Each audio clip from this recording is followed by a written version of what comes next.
NATO देशों से, NATO से अब सीधी जंग होने वाली है। ये हम इसलिए नहीं कह रहे हैं बल्कि इसलिए कह रहे हैं, तस्वीरें दिखाइए जरा। ये जो आप देख रहे हैं, ये कल मिसाइल आकर गिरी थी नेटो के एक ठिकाने पर। ये देखिए बड़ा गड्ढा हो गया था, वो तस्वीरें मैं आपको दिखा रहा हूं। ये सीधे सीधे उकसाने वाली कार्रवाई थी रूस की नेटो देशों को। अगली तस्वीर दिखाई, अगली तस्वीर में लवीव की दिखा रहा हूं। ये यूक्रेन का, अगली तस्वीर यूक्रेन का वो शहर है जहां पर दरअसल आपको बताऊं यूक्रेन का जो सबसे ज्यादा नजदीक है नेटो देशों के। अगली तस्वीर दिखाइए, लुट्स की अगली तस्वीर में दिखाने जा रहा हूं। ये देखिए, ये जो धमाके की आवाज आप सुन रहे हैं, ये सारे उन शहरों पर इस वक्त, उन इलाकों पर जो इलाके नेटो देशों के नजदीक आते हैं यूक्रेन के क्षेत्र में, लेकिन नेटो की सीमाओं से लगे हुए हैं। आइए मैं आपको दिखाने जा रहा हूं कि कहां पे इस वक्त रूस हमला कर रहा है, जो नेटो को डरा भी रहा है और उकसा भी रहा है। मैप के जरिए जरा देखिए, मैप के, ये आपके सामने मैप आ गया है।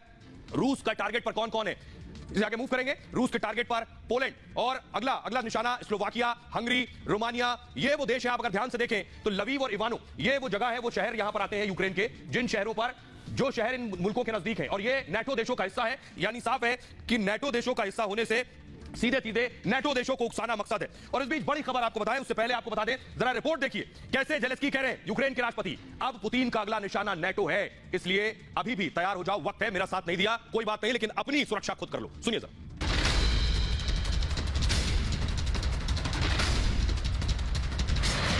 यूक्रेन में रूसी जंगी जहाजों की एंट्री के 19 दिन बीत चुके हैं।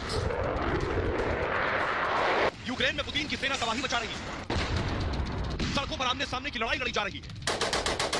कीव पर कब्जे की बौखलाहट हर दिन पुतिन को और ज्यादा आक्रामक बना रही है। लेकिन जेलेंस्की ने ठान लिया है, यूक्रेन रूस के सामने झुकेगा नहीं।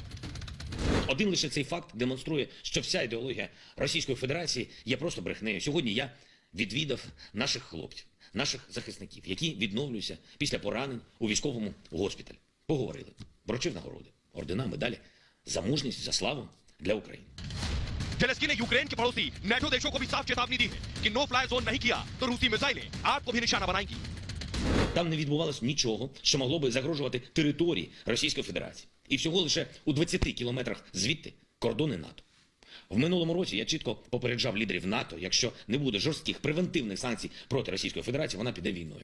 और आइए आपको बताने जा रहे हैं कि जो बात जेलेंस्की कह रहे हैं, वो कह रहे हैं कि नो फ्लाई जोन घोषित करो। वो क्यों कह रहे हैं, वो नेटो को सीधे सीधे अभी समझाने की कोशिश कर रहे हैं। वो कह रहे हैं कल बहुत देर हो जाएगी अगर देर कर दी। नो फ्लाई जोन हुआ तो पुतिन को मुश्किल हो जाएगी। अभी पुतिन का जो लड़ाकू जहाज है वो किसी भी के आसमान में घूम रहा है, कहीं से कहीं घूमकर यूक्रेन में बम बरसा रहा है। नो फ्लाई जोन पर क्या होगा ये आपको बताऊं। हमले के लिए अभी क्या हो रहा है, नेटो के एयर स्पेस का भी सहारा लेता है। यूक्रेन में बम गिराना है तो हो सकता है कुछ हिस्सा पोलैंड से होकर घूम कर आ जाए, कुछ हिस्सा रोमानिया से होकर आ जाए, रोमानिया का एयर स्पेस ले ले।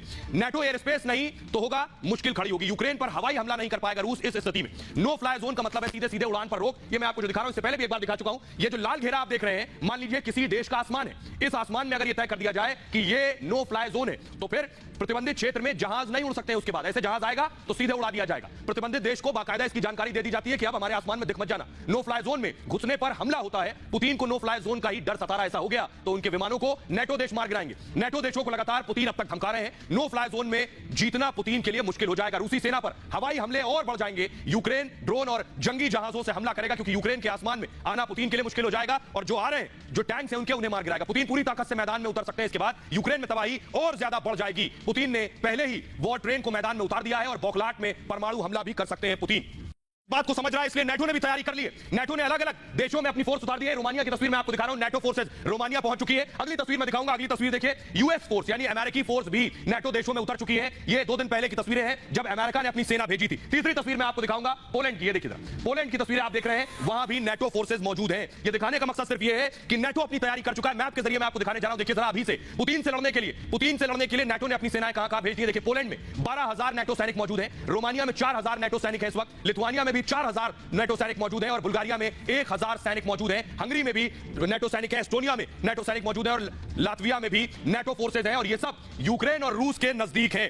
आपको बताने जा रहा हूं कि नेटो ने सबसे बड़ी ड्रिल, सबसे बड़ा युद्धाभ्यास शुरू कर दिया है। और युद्धाभ्यास ठीक उस वक्त हो रहा है जब पुतिन और नेटो आमने सामने, जब रूस और नेटो आमने सामने है। नॉर्वे में 30,000 सैनिक युद्धाभ्यास करेंगे। बड़ी खबर, 27 देश इस युद्धाभ्यास में शामिल है। आइए आपको दिखाऊं, ये देखिए कुछ इस अंदाज में, ये देखिए जरा, इस अंदाज में ये युद्धाभ्यास होगा, वॉर रिहर्सल। इसका सीधा मकसद बताने का ये है कि पुतिन ने जब यूक्रेन में जंग छेड़ी तो बेलारूस में युद्धाभ्यास किया, क्रीमिया में किया, यूक्रेन से लगी हुई सीमा पर किया और उसके बाद सीधे यूक्रेन में कूदे। अब नॉर्वे में जो युद्धाभ्यास हो रहा है नेटो का, ये बेवजह नहीं है। इससे प्रेशर बनेगा पुतिन पर और साथ ही साथ अगर हालात बिगड़े तो ये हजारों सैनिक सीधे लड़ने जा सकते हैं। मैप के जरिए देखिए जरा, नॉर्वे कहां पर हो रहा है। कहां पर यह युद्धाभ्यास हो रहा है ये आप देख रहे हैं। नॉर्वे रूस से ज्यादा दूर नहीं है, रूस और यूक्रेन से। यहां हजारों नाटो सेना मौजूद है जो युद्धाभ्यास कर रही है और अब तक का सबसे बड़ा युद्धाभ्यास है। देखिए जरा इसमें कौन कौन शामिल हो रहा है इस ड्रिल में, ये मैं आपको दिखाने जा रहा हूं। कौन कौन से देश शामिल है, कौन कौन सी सेनाएं शामिल है, कौन कौन से हथियारों का इस्तेमाल होगा। रूस यूक्रेन जंग के बीच ये वॉर रिहर्सल शुरू हो चुकी है। जंग के लिए नाटो देश बाकायदा तैयारी कर रहे हैं। नॉर्वे में नाटो देश ये युद्धाभ्यास कर रहे हैं और इस साल का सबसे बड़ा अभ्यास बताया जा रहा है। एक दो देश नहीं, देखिए जरा 27 देश इस ड्रिल में शामिल हैं। 30,000 सैनिक ये वॉर रिहर्सल युद्धाभ्यास कर रहे हैं। 200 जंगी जहाज भी इसमें शामिल होंगे। 50 वॉरशिप ड्रिल में हिस्सा ले रहे हैं। फिनलैंड, स्वीडन भी इसमें शामिल होगा। दोनों देश अभी नाटो देश के सदस्य नहीं है। सोचिए जो सदस्य नहीं है वो भी शामिल हो रहे हैं इस ड्रिल में। कोल्ड रिस्पॉन्स 2022 इसे कहा गया है। हमले से पहले रूस ने भी तैयारी कर ली है। बेलारूस क्रीमिया में युद्धाभ्यास किया था इससे पहले पुतिन ने, उसके बाद वो जंग में कूद पड़े। खबर यह है इस बीच कि नाटो ने अब रूस को धमकी दे दी है। बहुत देर से खामोशी से पुतिन को सुन रहे थे। नाटो देशों ने रूस को सीधी धमकी दे दी है। उनका कहना है कि रूस ने हमला किया तो करारा जवाब दिया जाएगा। रूस को पूरी ताकत से जवाब देंगे, नाटो ने भी कह दिया। और ये शुरू हुआ तो तीसरा विश्व युद्ध होगा, क्योंकि उसके बाद 30 देश बनाम पुतिन हो जाएगा। और आइए आपको बताने जा रहे हैं पुतिन का एक और अगला और बड़ा टारगेट कौन सा है। यूक्रेन के अंदर सबसे ज्यादा तबाही पुतिन मचा रहे हैं। टारगेट मारियोपोल, पुतिन का अगला टारगेट है मारियोपोल, यूक्रेन का ये शहर। तस्वीर में आपको दिखाऊं, तस्वीर देखिए जरा, ये मारियोपोल की तस्वीर है। एक एक कर बम्बार्डिंग, एक एक कर ये देखिए, शॉपिंग मॉल हो, घर हो, मकान हो, दुकान हो, सब जगह तबाही देखने को मिल रही है मारियोपोल में। देखिए जरा ये धमाका जो आप देख रहे हैं मारियोपोल का, फुल स्क्रीन जरा तस्वीर दिखाइए इमारत में किस तरह से धमाका हुआ। ये देखिए जरा आकर रॉकेट लगा और उसके बाद देखिए जो आपकी तस्वीरें देख रहे हैं, भीषण धमाका जो आप देख रहे हैं। अगली तस्वीर में दिखाऊं, मारियोपोल की। पुतिन के निशाने पर है ये शहर, इसको तबाह करना चाहते हैं। ये देखिए किस तरह से यहां से रूसी सेना लगातार लॉन्चर से मोर्टार दाग रही है। ये तस्वीरों में आप देख रहे हैं। अगली तस्वीर दिखाई जरा, अगली तस्वीर देखिए, ये मैं मारियोपोल की दिखा रहा हूं। ये एक धमाका यहां पर हुआ है अभी आकर, और लगातार एक एक कर यहीं पर आकर धमाके हो रहे हैं। वो तस्वीरों में आप देख रहे हैं। मैं आपके जरिए मैं आपको दिखाने जा रहा हूं। देखिए जरा मारियोपोल है कहां पर। मारियोपोल ये आपके सामने आ गया। ये देखिए जरा सबसे नीचे जो आप देख रहे हैं, डोनेट्स्क के ठीक नीचे ये है मारियोपोल। ये दरअसल रूस से लगती हुई सीमा पर है। और ये जो दो देश पुतिन ने घोषित किए हैं डोनबास के, उससे लगता हुआ शहर है मारियोपोल। रूस से सेना सीधे मारियोपोल में घुसी। इस वक्त सबसे ज्यादा तबाही यही मचा रहे हैं। और तबाही इस कदर मची है, इतने लोगों की जान गई है कि कब्र में भी जगह नहीं है। वो तस्वीरें मैं दिखा रहा हूं, देखिए जरा। तो ये मारियोपोल की तस्वीर मैं आपको दिखा रहा हूं। ये जो ग्रीनरी आप देख रहे हैं, हरा भरा शहर, ये एरियल शॉट है, सैटेलाइट इमेज आप देख पा रहे हैं ऊपर से। ये बहुत सुंदर खूबसूरत बसा बसाया शहर था मारियोपोल। तबाही और बर्बादी के बाद की तस्वीर देखिए जरा। दूसरी तस्वीर मैं दिखाने जा रहा हूं। ये देखिए तबाही के बाद की तस्वीर आपको मारियोपोल की दिखा रहे हैं। फुल स्क्रीन लीजिए जरा। पूरा शहर खत्म कर दिया है गोलों से, धमाकों से और मिसाइल से। देखिए जरा पूरे शहर को बर्बाद कर दिया है पुतिन ने। ये तस्वीरों के जरिए आप देख पा रहे हैं। ये भी एरियल शॉट मैं आपको दिखा रहा हूं। पहले जो इस खूबसूरत शहर की तस्वीर मैंने आपको दिखाई थी, धमाकों की आवाज से पूरा शहर गूंज रहा है। मैं आपको अगली तस्वीर दिखाने जा रहा हूं। इतनी लाशें बिछाई हैं पुतिन ने कि देखिए ये जो देख रहे हैं, कब्र में जगह नहीं है। एक साथ गड्ढा खोदा जाता है लंबा और सारी लाशों को एक के बाद एक लेटा दिया जाता है। फुल स्क्रीन जरा तस्वीरें लीजिए। ये जो तस्वीरें आप देख रहे हैं, ये देखिए जरा बॉडीज को लेकर पहुंच रहे हैं जो इन धमाकों में मारे गए लोग हैं। उसके बाद देखिए एक पूरा